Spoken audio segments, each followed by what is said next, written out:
بان دومي بدقيق القمح الكامل بالنخاله ديالته بدون دقيق ابيض كيجي هائل، كيستحق انكم تجربوه. المقادير غتلقاوهم مكتوبه لتحت بحال ديما.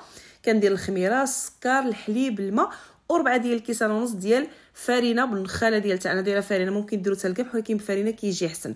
كنعجن العجينه وكنزيد واحد 4 كاس ديال زيت الزيتون.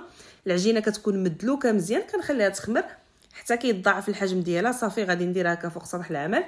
كنطويها بهذه الطريقه باش كنعطيها لا فورس. كنعاود نطويها بحال هكا ونعاود نطلقها، وكتكون ديجا دهنه المول بالزبده ورشاه بالدقيق. صافي غتشوفوا معايا كنلوي وكنزير يدي ضروري باش ما يجيوناش الفراغات في البان دمي ديالنا. صافي كنقادو وكنغطيه نخليه يخمر. ملي كيخمر كندهنو بصفر بيضه مع شويه ديال الحليب، كنرشوه بالزراره وندخلو الفران مهيل شاعل غير من التحت بحال اللي غادي نطيب الكيكه على 170 درجه. كنخرجو كنخليه حتى كيبرد تماما، عاد كنقطعو. كيجي هائل بالصحه والراحه، ضروري تجربوه.